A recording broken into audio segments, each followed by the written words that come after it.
اعوذ باللہ من الشیطان الرجیم بسم اللہ الرحمن الرحیم الحمد للہ الذی وکفی والصلاة والسلام علی اشرف الانبیاء محمد المصطفى وعلى آلہ الطیبین الطاہرین الشرفاء اما بعد فقد قال اللہ تبارک وتعالی فی محکم کتابہ المجید وفرقانہ الحمید وقولہ الحق بسم اللہ الرحمن الرحیم ان اريد الا الاصلاح ما استطعت۔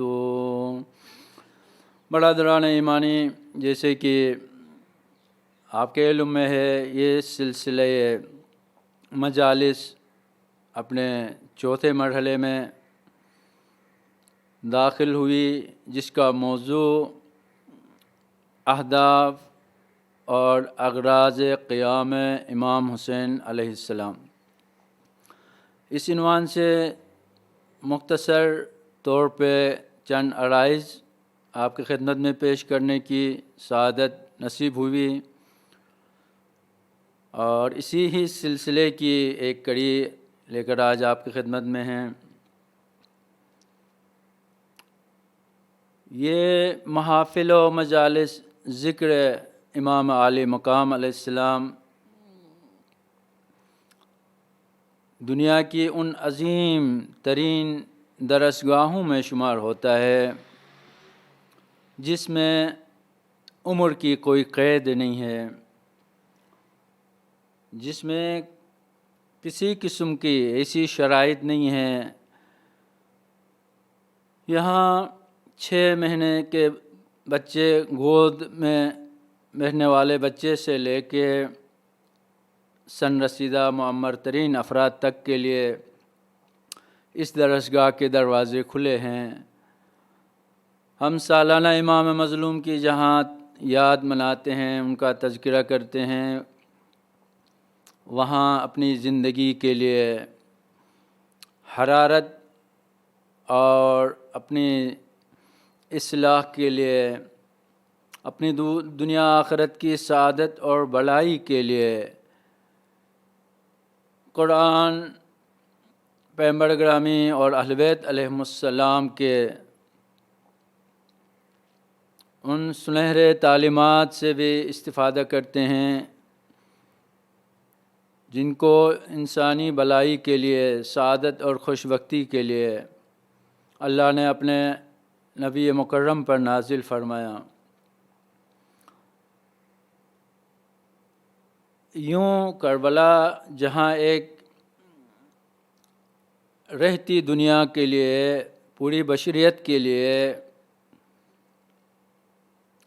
زندگی کے بہترین اصول اور اسوہ اور کامل نمونہ پیش کرتی ہے، کربلا در حقیقت کربلا ایک طرف تمام تاریخ بشریت اور بالخصوص انبیاء علیہم السلام کے فضیلتوں اور کمالات کو اکٹھی رکھتی ہے، وہاں پہ دوسری طرف پوری تاریخ بشریت کے گمراہوں، فرعونوں اور یزیدیوں کی سوچ، ان کے پروپیگنڈے اور ان کے تمام برے اعمال سے مملو ہے، پر ہے۔ در حقیقت ایک طرف دنیا کی تمام خوبیاں، فضیلتیں اور کمالات ہیں، تو وہاں دوسری طرف انسانیت اور بشریت سے گری ہوئی اور پستی اور رذالت اور گمراہی کے اتھاہ دلدل کی گہرائیوں میں گرے ہوئے کردار یزیدیوں اور اشقیاء کی فوج میں نظر آتی ہے۔ لہٰذا ہم ہر سال محرم منا کے یہ بتا دیتے ہیں کہ ہم تاریخ کے لحاظ سے ان گروہوں میں، ان لوگوں میں ہمارا شمار نہیں ہوتا ہے جنہوں نے اللہ، انبیاء اور ائمہ اطہار علیہم السلام کے ساتھ خیانت کی، ان کی اطاعت نہیں کی، ان کی فرمان برداری سے دور رہے، یہ سعادت توفیق ان کو نہیں ملی۔ جہاں ہم ظالموں سے ظلم، ان کے ظلم اور برائیوں سے کی مذمت کرتے ہیں، وہاں ہم اپنے کردار کو بھی سنوارنے کی کوشش کرتے ہیں۔ تحریک کربلا، قیام ابا عبداللہ الحسین علیہ السلام در حقیقت انسانی سماج اور معاشرے میں تمام ان اچھائیوں کو اور فضیلتوں کو مضبوط اور ان کو کاش کرنے کا نام ہے، ان کو سرزمین انسانیت میں فضیلت اور کمال کے جھنڈے کو گاڑنے کا نام ہے۔ ہم نے آپ کی خدمت میں موضوع جس کا انتخاب کیا کہ انسانی سماج میں، انسانی معاشرے میں اصلاح کی ضرورت ہر دور میں رہی ہے اور رہے گی۔ کیوں اصلاح کی ضرورت پیش آتی ہے؟ یہ اس خاطر کہ انسان چاہے فردی طور پہ یا اجتماعی طور پہ، ہم دیکھیں تو انسان کی زندگی عبارت ہے حرکت سے، اور جہاں زندگی ہوتی ہے وہاں حرکت ہوتی ہے، اور حرکت دو قسم کی ہو سکتی ہے۔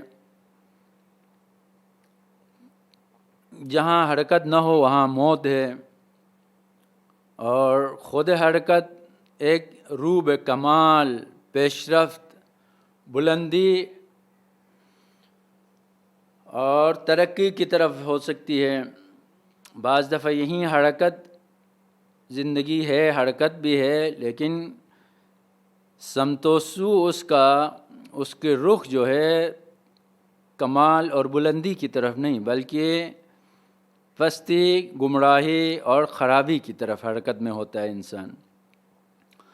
لہٰذا انسانی سماج فردی اور اجتماعی طور پہ اگرچہ جتنا بھی مہذب ہو، ترقی یافتہ ہو اور جتنا بھی انواس ہو، ہر حالت میں، ہر دور میں اس سے زیادہ بہتر طور پہ ترقی کی گنجائش باقی رہتی ہے، ہر چیز میں۔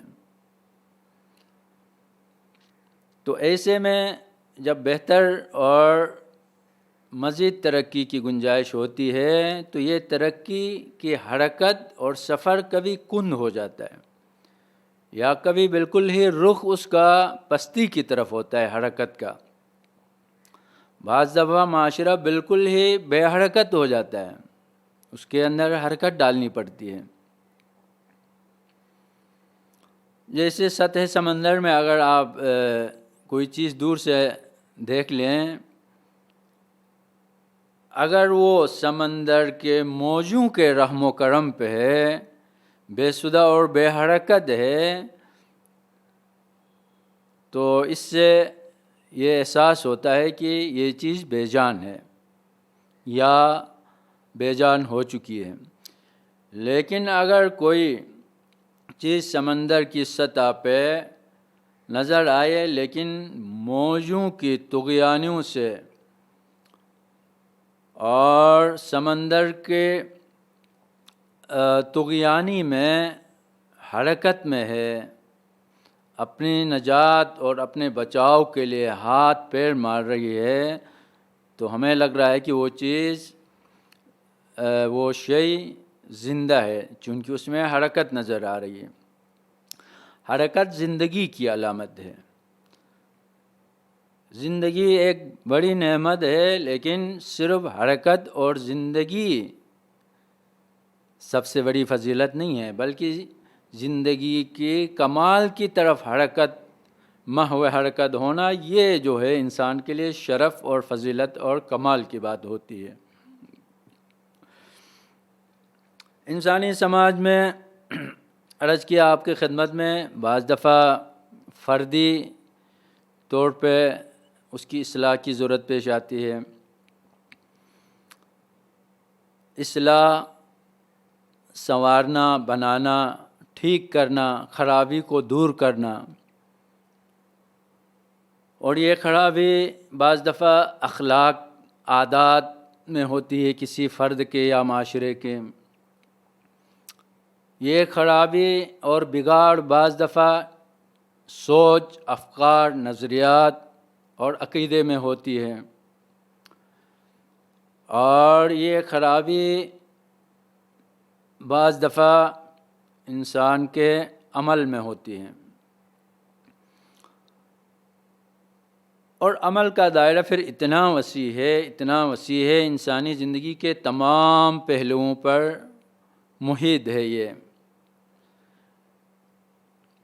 انسان کی زندگی حرکت یعنی عمل سے عبارت ہے، تو یہ عمل انسان کی سوچ جو سرچشمہ ہے انسانی تمام اعمال اور کاموں کا، تو سب سے پہلے اصلاح کی ضرورت انسانی سوچ اور فکر اور عمل، عقیدے کی ہے۔ اگر ہم اپنے عقیدے کو، اپنے بیلیف اور اپنے فیض، ایمان انسان کا اگر صحیح ہو، اپنے بارے میں، کائنات کے بارے میں جو انسان کی سوچ ہے وہ ریالٹی پر مبنی ہو، حقیقت پر مبنی ہو، تو اس کے مطلوب اور خوشگوار آثار انسان کی عملی زندگی میں بھی ہمیں نظر آتے ہیں، ہم مشاہدہ کر سکتے ہیں۔ بس انسانی معاشرے میں اصلاح کے لیے سب سے پہلے نقطۂ آغاز انسان کی سوچ کو قرار دینا چاہیے۔ اگر سوچ کی اصلاح ہو تو اعمال کی اصلاح آسان ہوتی ہے۔ اساس اور بنیاد انسان کی سوچ اور اس کی تھنکنگ اور اس کا جو ہے طرز تفکر ہے، جو کسی بھی انسانی زندگی میں عمل اور عکس عمل کا باعث بنتا ہے۔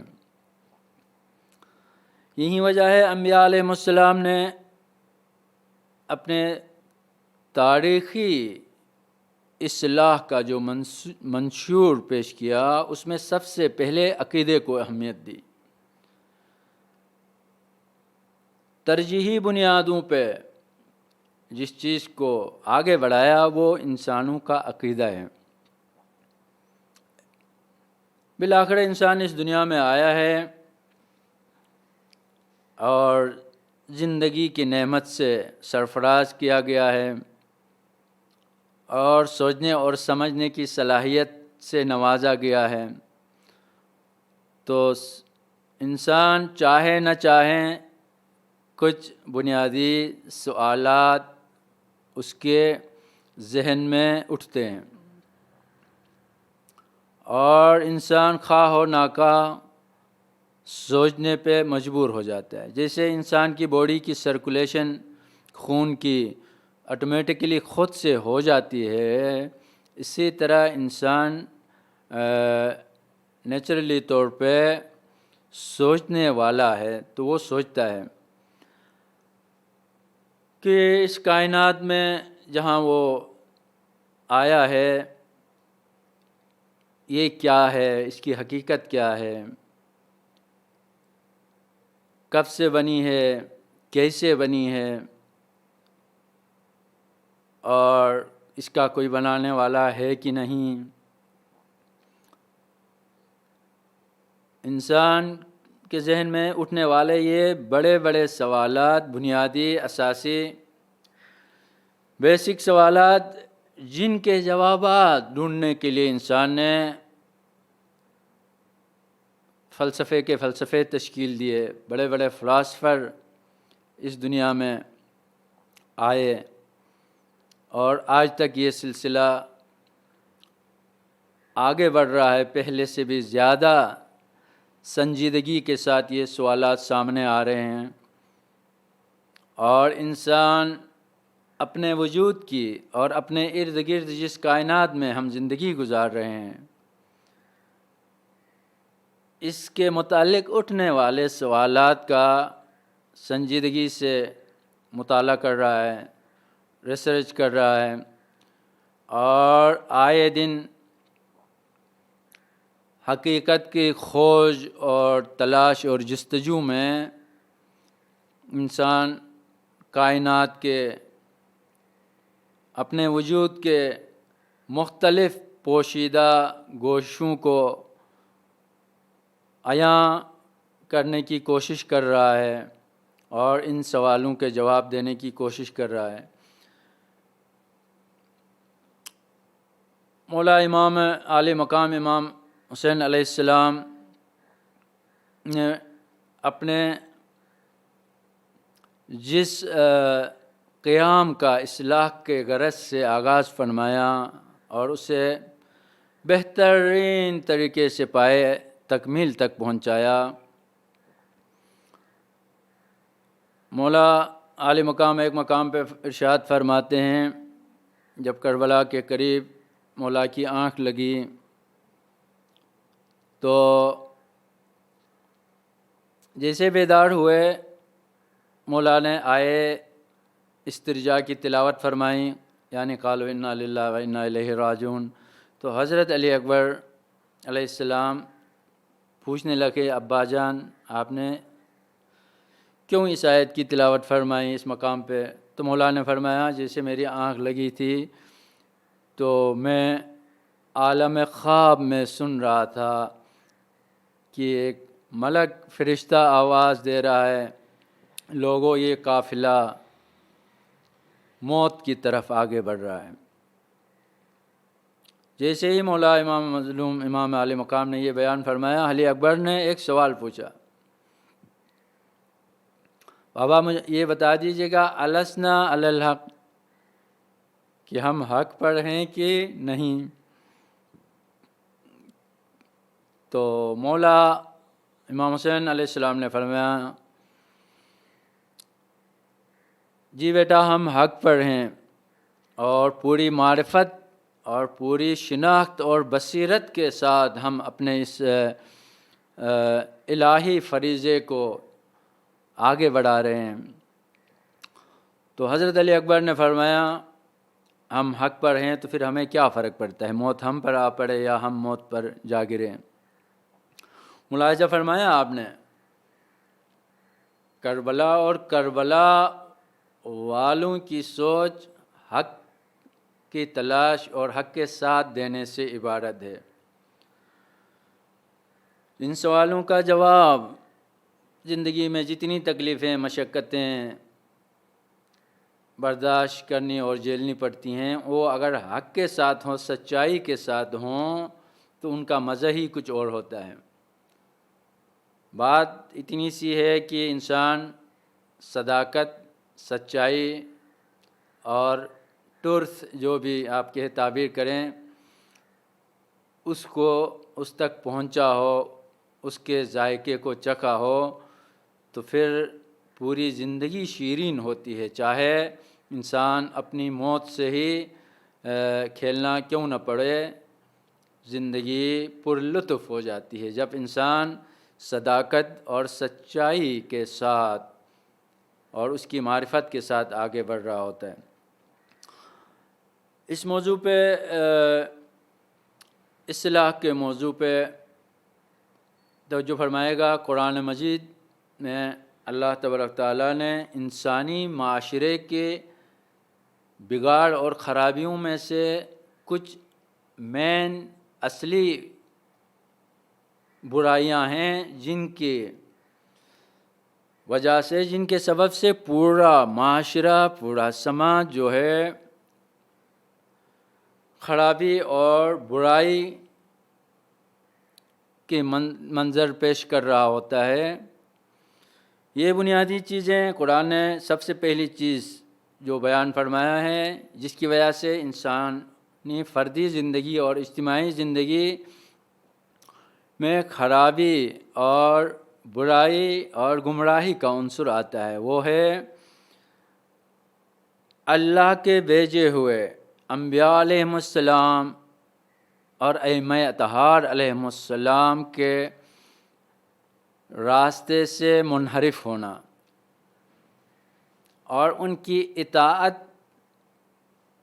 اور فرمان برداری نہ کرنا، یہ جو ہے گمراہی کی ایک سب سے بڑی مثال اور نمونہ ہے۔ جیسے ارشاد ہوتا ہے قرآن مجید میں، وَلَا تُفْسِدُوا فِي الْأَرْضِ بَعْدَ إِصْلَاحِهَا، سورہ اعراف آیت نمبر 56۔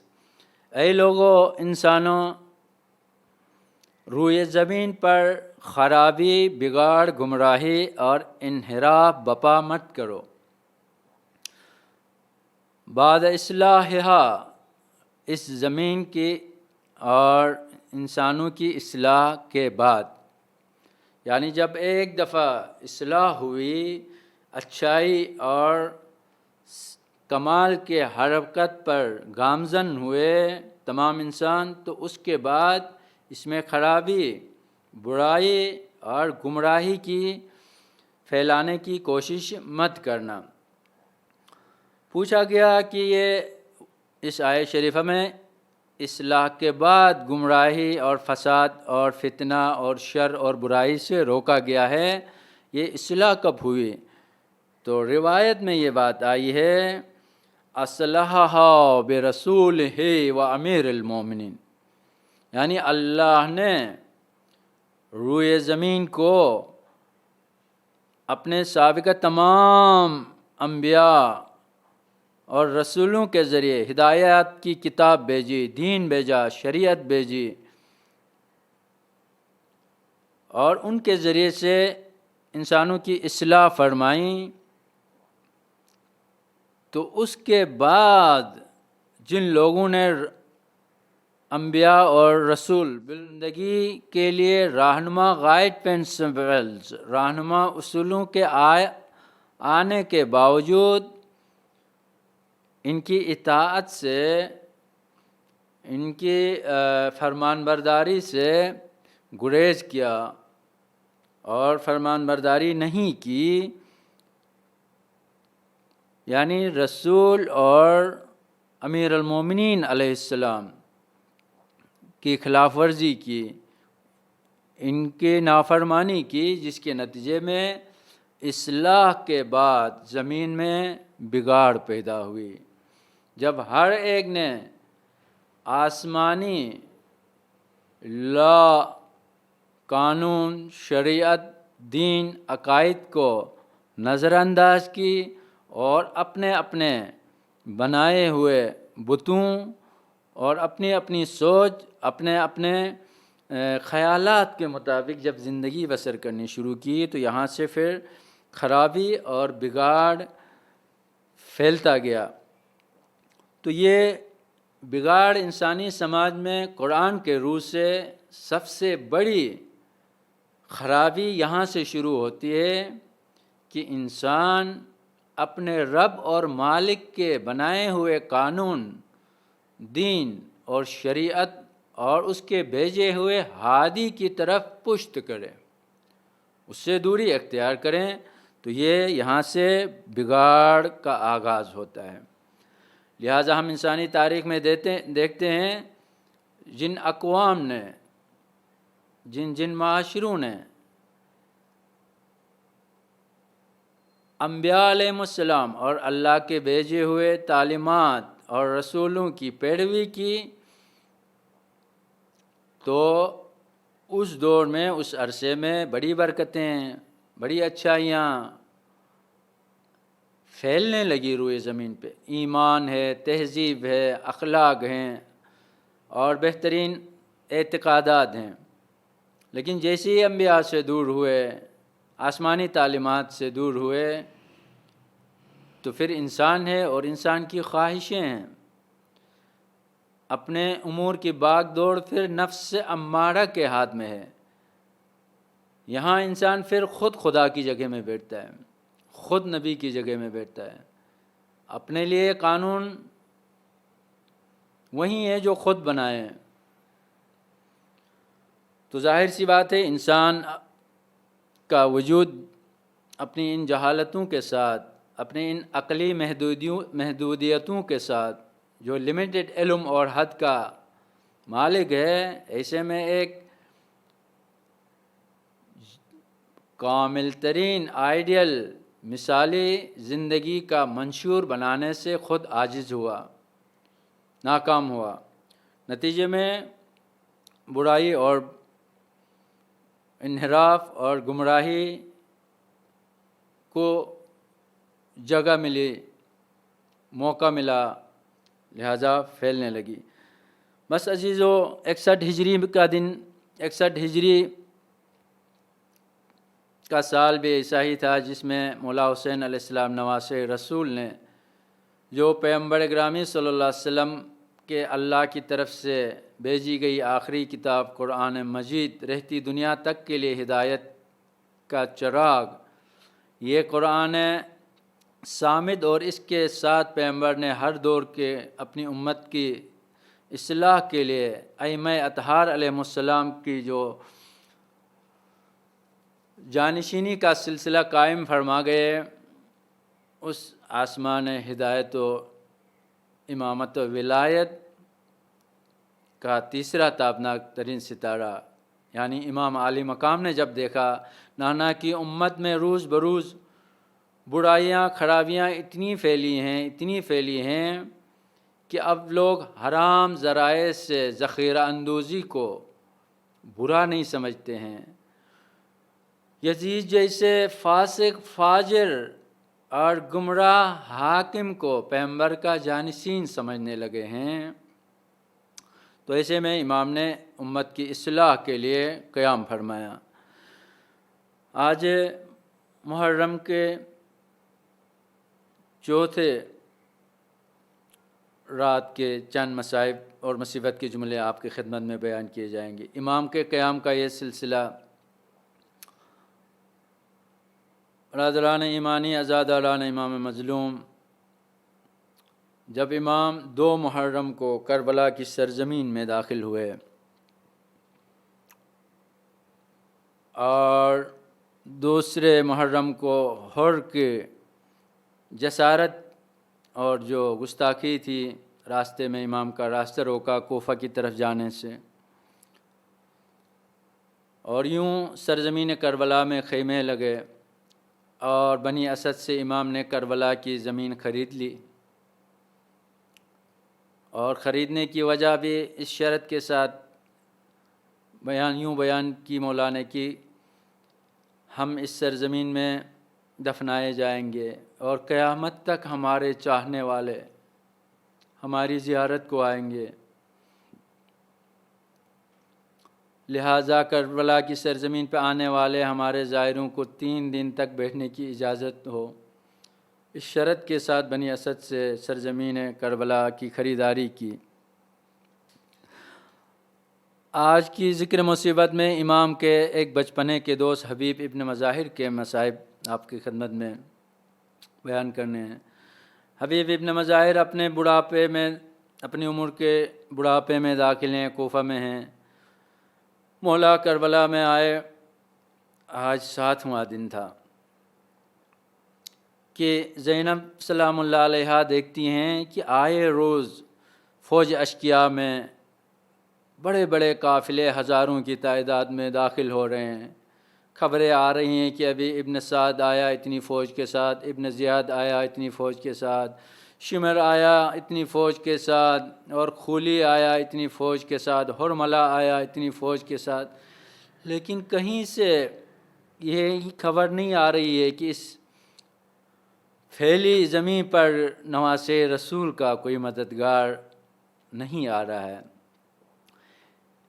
اتنے میں مولا حسین سے بھی پہلے بی بی زینب نے بھیا کو طلب فرمایا، کہا بھیا اس بڑی زمین پر کوئی نواز رسول کا مددگار نہیں ہے کہ جو اس کی مدد کو آئے۔